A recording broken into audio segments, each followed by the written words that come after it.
Hello friends, welcome back to mom semi food kitchen channel. ఇవాల్టి special sweet corn కాజు fried rice. ఇది ఈజీగా సింపుల్గా 10 మినిట్స్లో ప్రిపేర్ చేసేసుకోవచ్చు. దాని ప్రాసెస్ ఏంటో చూసేద్దాము. ఇది చాలా అంటే చాలా టేస్టీగా ఉంటుంది. లంచ్ బాక్స్లోకి పిల్లలకి ఈజీగా 10 మినిట్స్లో ప్రిపేర్ చేసేయచ్చు, ఎక్కువ కష్టపడకుండా, హడావిడి పడకుండా. దాని ప్రాసెస్ ఏంటో చూసేద్దాము. ముందుగా స్వీట్ కార్న్ కాజు ఫ్రైడ్ రైస్ తయారు చేయడం కోసం స్టవ్ ఆన్ చేసుకొని స్టవ్ మీద ఒక ప్యాన్ పెట్టుకోవాలి. ప్యాన్ కాస్త హీట్ అయిన తర్వాత ఇందులో ఒక 1 స్పూన్ వరకు నెయ్యి వేసుకోవాలి. నెయ్యి ప్లేస్లో ఆయిల్ కూడా వేసుకోవచ్చు, కానీ నేను ఇక్కడ నెయ్యి వేసుకుంటున్నాను. నెయ్యితో మనకి ఫ్లేవర్ చాలా బాగుంటుంది కాబట్టి రైస్ది.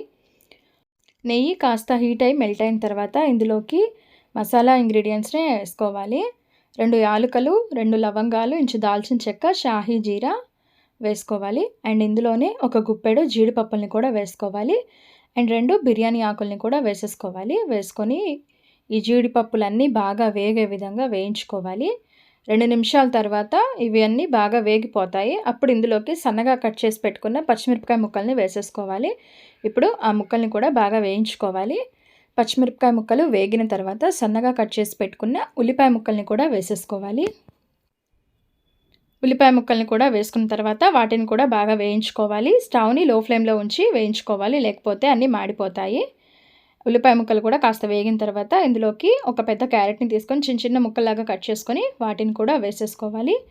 అండ్ నెక్స్ట్ ఇందులోకి స్వీట్ కార్న్ని ముందుగా వాటర్లో బాయిల్ చేసుకోవాలి. బాయిల్ చేసి పెట్టుకున్న స్వీట్ కార్న్ గింజలు ఇవి.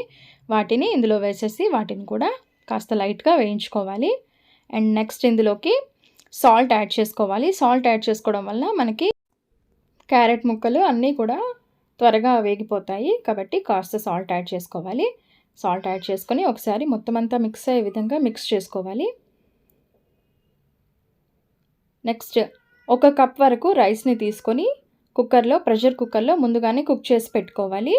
ఎసరు వేస్తాం కదా రైస్లో, ఎసరులో 1 స్పూన్ నెయ్యి వేస్తే మనకి రైస్ బాగా కుక్ అయిపోయి ఉంటుంది.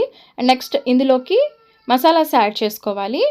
1 స్పూన్ జీలకర్ర పౌడర్, 1 స్పూన్ ధనియాల పొడి, 1 spoon garam masala powder, 1/2 spoon కారం వేసుకొని ఇందులో బాగా మిక్స్ అయ్యే విధంగా మిక్స్ చేసేసుకోవాలి.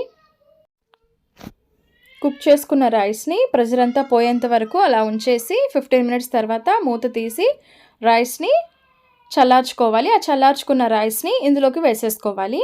చూడండి, రైస్ మనకి నెయ్యి వేసి కుక్ చేసాం కాబట్టి ఈ విధంగా ఉంటుంది. ఆ రైస్ మొత్తాన్ని ఇందులోకి వేసేసుకొని మిక్స్ చేసేసుకోవాలి.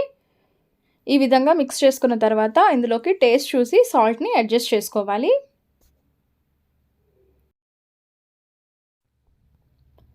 ఇలా ఒకసారి మిక్స్ చేసి దీని మీద ఫైనల్గా అరకట్ట వరకు కొత్తిమీరని సన్నగా కట్ చేసుకొని ఆ కొత్తిమీరను కూడా వేసేసుకోవాలి.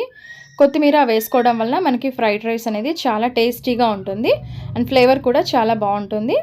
ఇలా మిక్స్ చేసుకొని దీని మీద మూత పెట్టేసి ఒక 2 మినిట్స్ కుక్ చేసుకొని స్టవ్ ఆఫ్ చేసుకుంటే మనకి స్వీట్ కార్న్ కాజు ఫ్రైడ్ రైస్ అనేది రెడీ అయిపోతుంది. ఇది ఎర్లీ మార్నింగ్ లంచ్ బాక్సెస్లోకి హడావిడి పడకుండా ఈజీగా ప్రిపేర్ చేసుకోవచ్చు.